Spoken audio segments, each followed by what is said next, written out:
As someone who has developed a reputation as a theorist, nothing amazes me more than HololiveEN English lore. The vast land of possibilities within two groups and one VSinger is way bigger than we imagined. Comparing it to the HoloJP and holoID lore, EN makes its way as #1 in terms of vague storytelling. I think one of the biggest holders of lore would be Amelia Watson and Ninomae from HololiveEN Myth. Amelia has mentioned how she has time traveling powers, which wasn't on the original plan, but I applaud Hololive for molding the lore to actually make her an actual time traveler. However, Ina is known for having the knowledge of the Ancient Ones on her disposal, and nothing makes that clearer than her original song, Violet.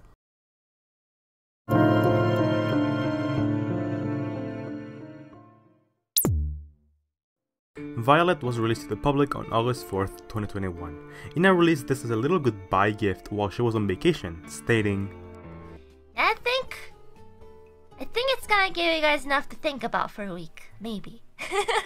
I'm curious to see what you guys will think about it. I hope you... Some people dissected it already, but for my own take, this song is for past Ina, which was confirmed by Ina that past Ina is the child we see and that she had a friend who mysteriously disappeared. Hence why she found the Ancient Ones and it gave her the forbidden knowledge she knows today. Child. Some people were saying it was Ao-chan. Some people were saying it was Ina. But if you guys thought carefully, you guys are already spoiled on who that was. Done. Yes, it is indeed passed to me. The Ninomae family is a family blessed by the Ancient Ones in a way. I don't want to give away too much, but there was a friend I had when I was little, but she disappeared without saying anything. I don't know where she is, what she's doing. Nina.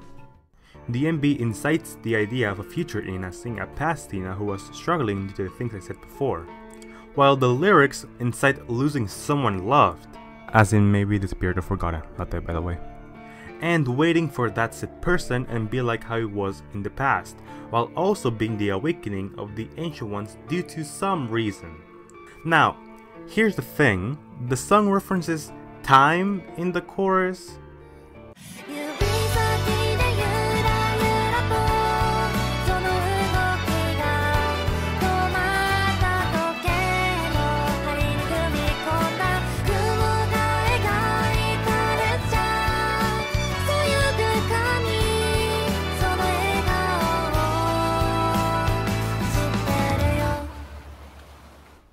I'm not here to say that Ina's past friend is Ame, but there's a slight chance. Here's why. If we take this perspective of Amelia being Ina's past friend who disappeared suddenly due to the time traveling clock given to her, it might not be the biggest stretch of ideas. To add more fuel to the fire, Ame once said that her and Ina on pre-debut wanted to do some lore stuff. Here's the clip. I don't know if I could tell you guys, it's so specific. I'd have to show you. But pretty much, I time traveled by accident when I was a kid, and I went to the residence of the Ancient Ones, and they helped me. Now, why do I tell you all of this? Well, the Ancient Ones might be way more ancient than we could guess. Case in point, holoCouncil.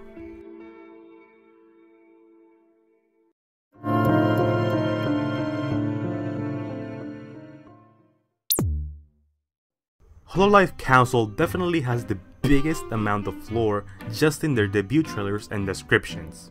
3 videos, Prelude, Omen, and Council. I previously theorized what that could mean on my thoughts and theories video, but for the people who don't want to watch a 25-minute blabbering video, which fair enough, TLDR, there were 4 gods that created concepts, beginning with space, later nature, time, and from time, civilization was created. They begged for knowledge, the gods accepted, and from there, civilization became more smart but more dangerous due to the knowledge given, and from the world, chaos emerged. Space in particular is a curious case since she has a relation to the Ancient Ones. Quote, after being materialized in the mortal realm, she began researching astrology in earnest for one particular reason. However, she soon stumbled unknowingly upon the forbidden truth and was turned into an apostle for the Ancient Ones. End quote. So, the Ancient Ones were there since the beginning of the universe itself. And who else is as old as the ones who created the universe? That's right. I have a theory that the Ancient Ones are none other than the 4 gods, or the knowledge of the 4 gods that are said in his book, but you get the idea. Also, before we continue further, take in mind that this is just a theory, and not confirmed. It's just dumb speculation, so don't take it seriously or bash me for getting some stuff wrong. It's just new points of views that would make sense in a story perspective, as Matt Pat would say, so,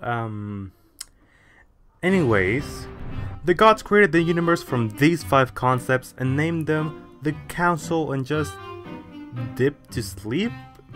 If we take the perspective of the 4 gods being the Ancient Ones, it makes sense why they just disappeared.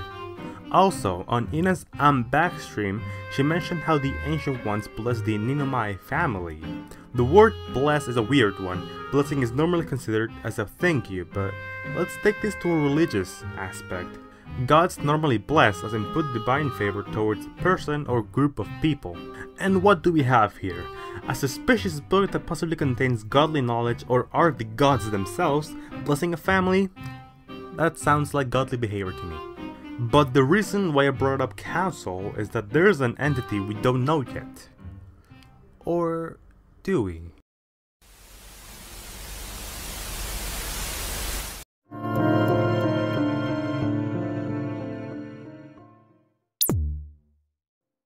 On the Council reveal video, we undersaw something meaningful since we shifted our focus towards the Council member reveal, which, fair enough, I did too my first 20 times of watching the trailer. Here's a line. Quote, the Manipulator is active once more. Even with the power of the gods, the destined end cannot be denied, and fate is already sealed. You may feel weak and helpless. Thus, the Council must not hesitate. End quote. The Manipulator sounds like a strong being that even the gods themselves can do much. But the bigger question is, who's the Manipulator? He said the thing. Manipulator, a person who controls or influences others in a clever or unscrupulous way. The thing is, we don't know who acts like that in a lore perspective. They are literally the puppeteers that even the gods can't do shit. Who's such a powerful being? Well, there are 2 possibilities, but it's not official nor really thought out. They're just some ideas, so bear with me. The first one that would come to mind would be Amelia. Hear me out! Amelia, compared to all of myth, is just a normal human being, but ever since the clock lore was revealed, I was really wondering, how strong is Amelia really? Having a time-traveling clock which can reverse some past mistakes to make the future exactly how she wants, plus the possibilities of alternate universes that all Amelias know about? That sounds kinda strong to me. The only problem might be the aftermath of messing with time, but that just may be even worse for the Council, especially for our dear Warden of Time, Ouro Kronii. But now you may be wondering, who is the second possibility of being the Manipulator? Well, after Council's collab, we got a little video no one expected.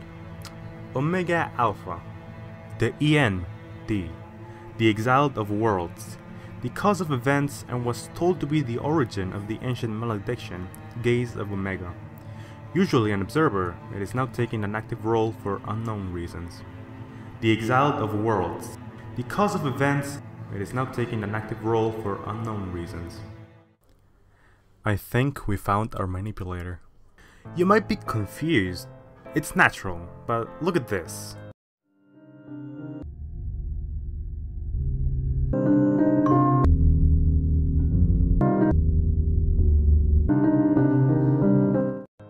The line of the Manipulator is brought up 6 times, and the fact that Omega Alpha is active now for unknown reasons, and the Manipulator is active once more, you tell me if it's not convincing enough.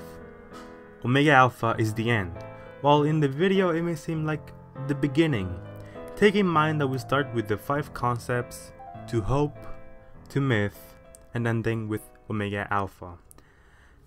At the end of the day, Omega Alpha is the Manipulator.